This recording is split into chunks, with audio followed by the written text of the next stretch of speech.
Registrar aqui que o Johnny chegou aqui na Tecoalvaporã com uma latinha de coca, né? E infelizmente aqui ele não trouxe uma coquinha pra galera, né? Ele só trouxe a coquinha que ele...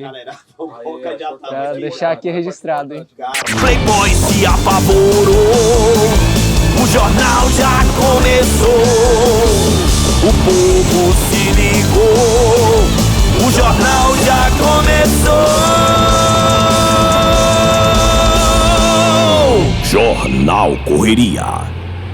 Eu sou Caraí de Ecupé, Iruichá, aqui na terra indígena Jaraguá. Estou aqui falando da Tecoalvaporã, né, para dizer que estamos muito felizes com o desfecho, né, do processo de mediação que tratou sobre a demarcação da terra indígena Jaraguá, onde nosso povo, né, vinha da menor demarcação da terra indígena no país e conquistamos o direito de um estudo, né, onde se demarcou 532 hectares. Porém, com a cobiça, né, do Estado de São Paulo e do governo Temer, em 2017, eles criaram a portaria de desdemarcação, reduzindo nosso território a 3 hectares. Desde então, nós passamos por diversas violências. Hoje, a gente conquista nossa demarcação, estamos aqui na nossa comunidade sem luz, sem energia elétrica, mas acreditamos que a nossa demarcação possa trazer uma luz, né? Que através da nossa demarcação a gente possa conquistar políticas públicas. Que através da nossa demarcação, o Estado ele faça valer o nossos direitos, que a gente possa ter saneamento básico, que a gente possa ter atendimento à saúde, que a nossa comunidade possa ter uma educação diferenciada de qualidade. E a gente segue na luta porque a gente sabe que apesar de conquistar a nossa demarcação, através da nossa resistência, a gente ainda tem no Supremo Tribunal Federal a conciliação da morte, né? Onde o Gilmar Mendes, de forma desrespeitosa, obriga a União, através do Ministério dos Povos Indígenas, a nos tutelar e fazer, né, essa negociação de nossos direitos. A gente estamos felizes, é um momento de muita alegria, de agradecer todo o esforço da Sônia Guajajara, do MPI, o esforço do Ministério Público, de todos os entes envolvidos, própria Fundação Florestal, mas principalmente lembrar que essa luta, ela é nossa, essa luta é do povo Guarani, essa resistência é nossa. Nós estávamos aqui antes do Bandeirante chegar, e o Bandeirante passou, e nós continuamos aqui. E mesmo que toda essa violência venha a ser imposta à nossa vida, nós vamos continuar resistindo e existindo. É um momento de alegria, mas ao mesmo tempo ainda estamos no escuro.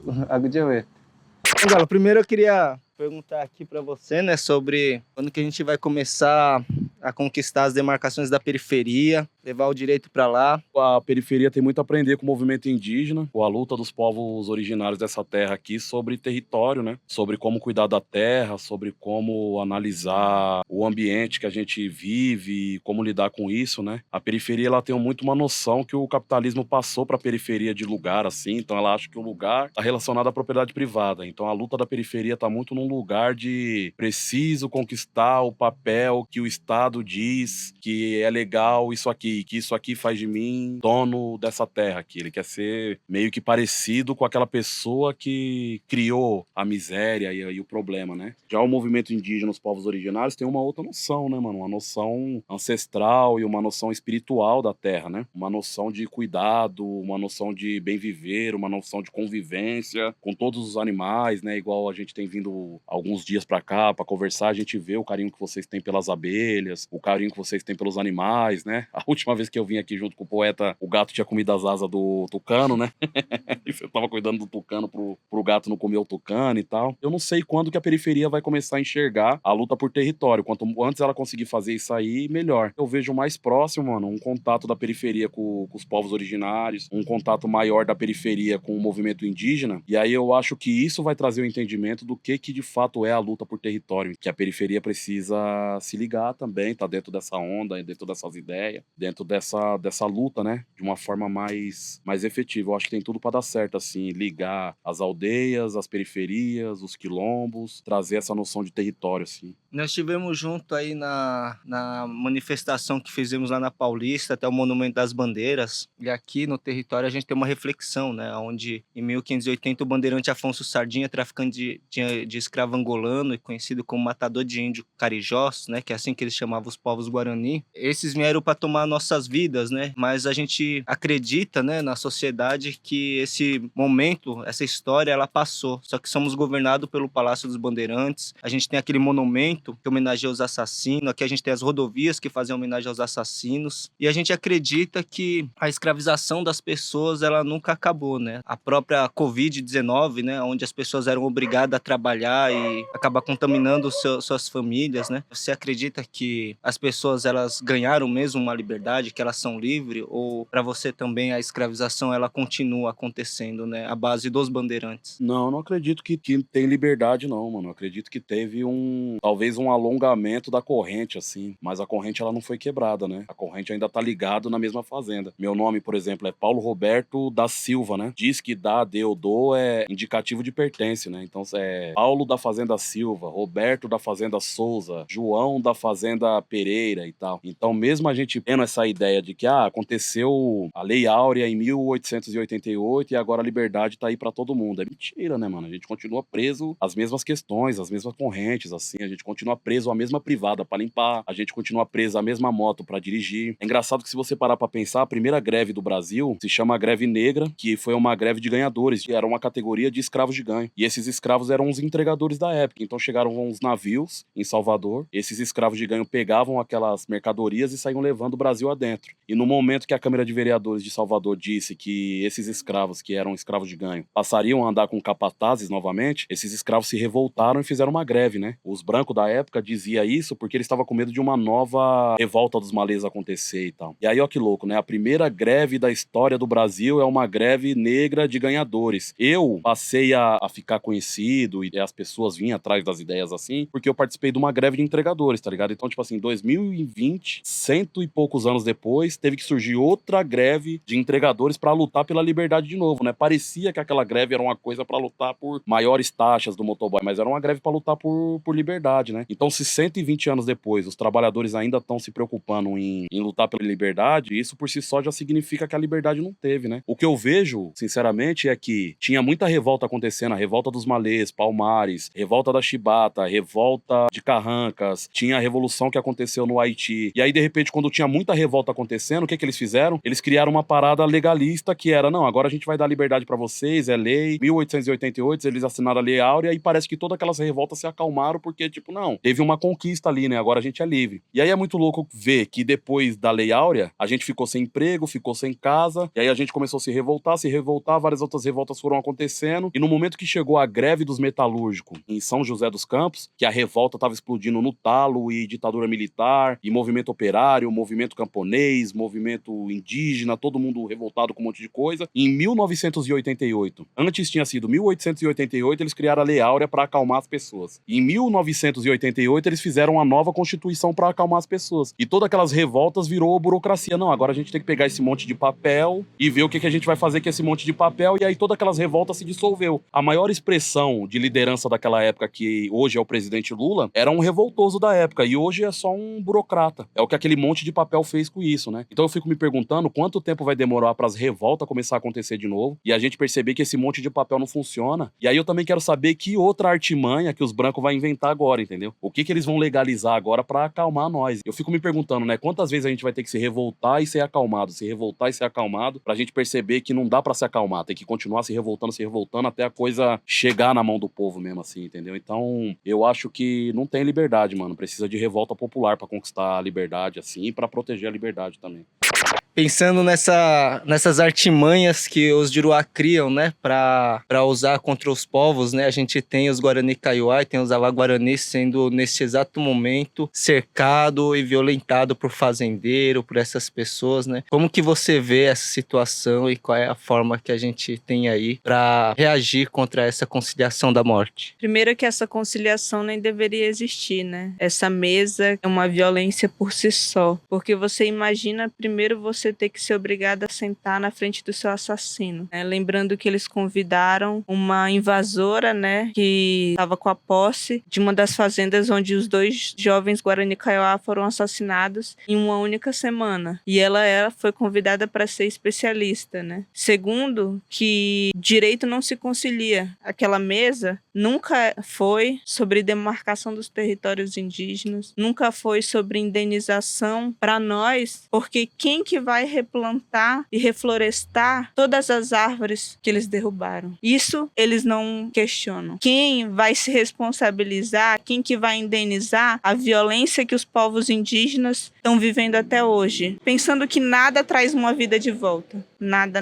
nunca vai poder recompensar a vida desses jovens indígenas que foram tiradas, nem a dor dessas famílias. Como que eles querem conciliar, negociar os nossos direitos? E a gente vai ficar calado, né? A gente não pode aceitar isso. A gente não pode aceitar que o Estado continue nos tutelando, né? Porque é isso que eles estão fazendo quando eles determinam ao Ministério dos Povos Indígenas que envie uma lista, né? Mesmo depois da PIB, a Articulação dos Povos Indígenas do Brasil, se retirar devido à forma como estava sendo tratada, com racismo, com desrespeito, sem ouvir aos povos indígenas e sem cumprir, né, a sua exigência principal, que é suspender a Lei 14.701, que é a lei do genocídio indígena, que traz a tese do marco temporal e que reflete nos nossos parentes Guarani Kaiowá, né, que está refletindo agora nos nossos parentes Avá Guarani, que estão sendo assassinados, né? São pessoas que estão sendo mortas com a conivência do Estado. É isso que está acontecendo agora. Estava vendo, né, a destruição que ficou Gaza depois de todos esses ataques, pensando que o povo de Gaza é a mesma coisa que acontece com a gente, né? Uma briga territorial e os palestinos são povos originários, estão sofrendo um genocídio e estão querendo fazer uma mesa de paz, né? Que é exatamente isso, que não fala da autonomia do povo palestino, de toda essa violência que está acontecendo, e a gente está vivendo isso hoje aqui no Brasil. Só que ninguém chama de guerra. O Brasil é o segundo país que mais mata defensores da natureza, defensores do meio ambiente no mundo. Metade deles são indígenas. Então é uma guerra, sim, que é invisível e que está levando os nossos jovens, né? Que hoje a taxa do suicídio aumentou entre jovens indígenas, que já se matava mais que os brancos e mais que os pretos nesse país. Então é a colonização que nunca acabou, porque também o nosso modo de vida mostra, né, que é possível sim viver em harmonia com a natureza, né? Que essa coisa de que o capitalismo nunca vai acabar é uma mentira que eles querem que a gente acredite, para não mudar as coisas mesmo, para continuar sempre tendo alguém ganhando mais que o outro, explorando o outro, porque o que eles fazem é uma exploração nossa das pessoas, mas da própria floresta também, que nunca respeitaram, que até hoje ensinam, né, que a gente não faz parte dela na escola do Diruá. Ele ensina isso pro filho dele. Ele ensina que a natureza é um recurso natural. E hoje os povos indígenas são os guardiões da vida, né? Se perdeu 80% da biodiversidade porque não se para de desmatar. E 80% da biodiversidade, né, que ainda resta é protegida por nós, pelos nossos territórios. E o Brasil, é diferente dos outros países, a maior causa, né, de emissão de gases de efeito estufa para a atmosfera é devido ao desmatamento para fazer pasto. São para os grandes latifundiários que já têm grande parte do território nacional nas mãos. Mais de 40% do território brasileiro está na mão dos grandes latifundiários, não são terras indígenas, né, como eles querem que acreditem que é muita terra para pouco indígena, quando é muita terra para pouco latifundiário, que vem destruindo o nosso planeta. E a gente está aqui como a barreira que ainda está impedindo isso.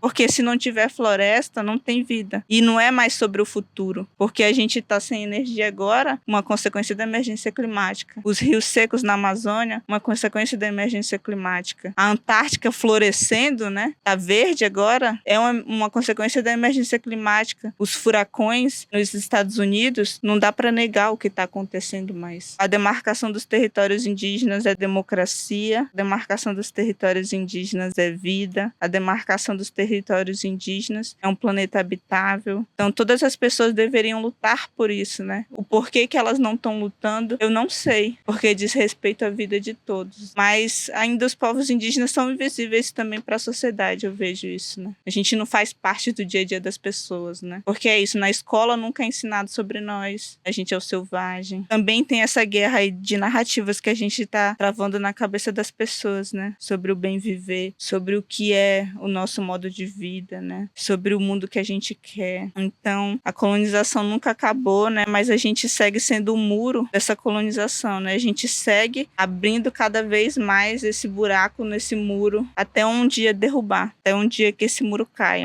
Salve, galera, eu tô aqui com o Poeta X, e eu gostaria de fazer uma pergunta para você, poeta. Como a gente pode entender a arte, a música, a poesia, esse processo de luta e de resistência do povo indígena, do povo preto, do povo periférico? A arte foi o que trouxe a luta pra minha vida, tá ligado? Através da arte que eu conheci a luta, porque antes eu tinha uma luta que era pessoal, tá ligado? Que era, tipo, pela minha existência, e eu não tinha essa consciência de saber que muitos dos meus problemas foi implantado pelo capitalismo, tá ligado? Pelas necessidades, tipo, o estudo que você tem que parar pra começar a trabalhar cedo, ajudar dentro de casa, fazer as coisas. Eu acho que a relação da arte com a luta hoje pra mim inverteu, porque hoje eu uso a arte como a luta realmente, entendeu? Fazendo palestra dentro de escolas, tipo, conscientizando pessoas mais jovens do que eu, às vezes até as pessoas um pouco mais velhas mesmo, que não teve esse contato com a arte, e de certa forma também a gente pode levar essa mensagem, né? Ou agora tendo contato com vocês aqui, sabendo que essa luta que eu descobri vai muito além do que é hoje, né? Vem, tipo, de anos atrás, dos nossos descendentes aí, e que, tipo, a periferia e vocês, os povos originários, tipo, a gente luta praticamente pela mesma coisa, que é o território. Essa questão de abuso territorial, né? É na onde que ele chega, tipo, dentro do nosso território, no caso de vocês, tipo, aqui na mata, na aldeia e tal, nesses lugares, matando a liderança de vocês, e nas nossas comunidades também, nas periferias, matando jovens que às vezes simplesmente tá trampando, ajudando na casa por questão de necessidade mesmo, e a dona Maria, a dona Sônia lá fica mais um filho perdido. Isso daí causa vários outros tipos de problema também, né? Que, tipo, vem os problemas psicológicos, que a necessidade também, às vezes você crescer sem uma alimentação, você crescer numa quebrada violenta, onde você vê, tipo, várias pessoas, assim, tráfico, roubo, polícia, morte, vai criando várias coisas, tipo, microtraumas que você nem vai percebendo, e daí você tem a escolha, né, de você fazer, tipo, vou viver de boa e ser um cara tranquilo, ou aceitar o que o sistema, tá ligado, traz pra gente. Que eu vejo o crime também, isso daí, como, tipo, um problema do capitalismo que implanta, tá ligado, por essa questão de necessidade e tal. Se a gente não tivesse tanta necessidade, tipo, um exemplo, se no Mercadão não tivesse tanta comida e na porta do Mercadão não tivesse pessoa pedindo comida, tá ligado, seria uma causa, tipo, totalmente diferente o mundo, tá ligado? Então acho que a arte tem uma relação muito grande com essa luta da gente poder levar isso daí através da arte, tá ligado? Porque a arte toca tanto quanto a luta, e a gente poder tocar com arte através, tipo, da luta, assim, podendo fazer até um processo revolucionário que a gente sabe que é um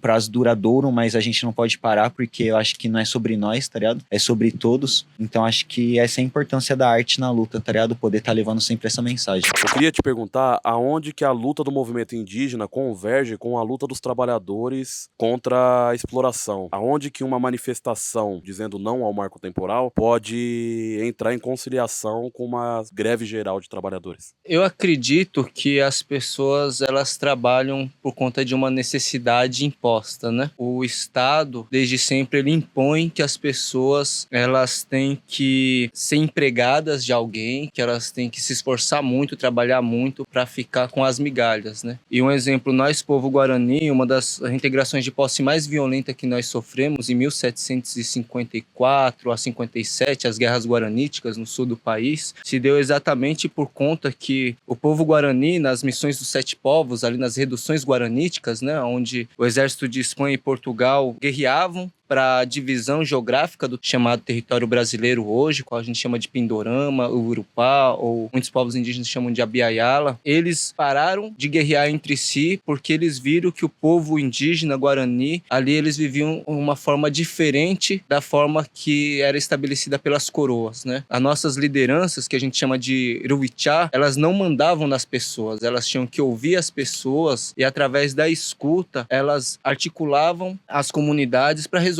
os problemas. Se você planta milho, eu planto feijão, a Chay vai fazer a pesca, né? O poeta vai fazer a caça. Antes da gente consumir, a gente tem que lembrar que aquilo é vida, né? Que faz parte da terra e que aquilo tem um processo de nascer, depois se tornar, né, o nosso alimento. Então a gente sempre teve nossos Nhemongraí, que é o diálogo entre espírito. Então essa cerimônia coletiva é onde todos iriam celebrar o alimento, onde todos iriam celebrar aquilo que nos nutre, e esse processo era um processo de divisão entre as comunidades. Não tinha essa coisa de você pegar uma pessoa e de você obrigar essa pessoa a trabalhar para você como se você fosse o dono dela, né, o patrão, e aí você fica com tudo e a pessoa fica com nada. A pessoa fica com a migalha e refém desse seu sistema imposto para ela. Um exemplo, nós quando fazemos o nosso plantio do nosso milho tradicional, a gente tem respeito com o tempo, né? Porque se você planta o milho no tempo certo, aquela semente que vai nascer, aquela espiga, onde está várias sementes, ela vai poder ser replantada e vai gerar mais alimento futuro. E hoje o que o Juruá faz na monocultura é diferente. Você compra a semente do milho, você planta, você vende, depois você compra de novo a semente para você plantar, para você revender, né? Então quando o Estado entende que nós, povos indígenas, estamos dizendo que isso está errado, que a terra não tem dono, que a terra é um ser vivo que gera diversas outras vidas, e a gente começa a despertar isso nas pessoas, a gente se torna inimigo do Estado. E as pessoas que são refém dessa imposição capitalista, elas têm que entender que elas também devem ser inimigas do Estado. Então eu acredito que é aí que a nossa luta se entrelaça, né? É nesse momento, quando a gente diz não ao marco temporal, é que não deve se existir marco delimitar os nossos direitos, né? O marco que deve existir é o marco da liberdade da terra. Quando a terra for livre, nós seremos livres também.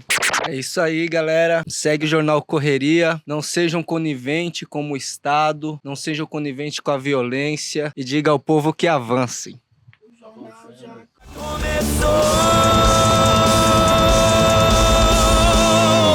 Jornal Correria.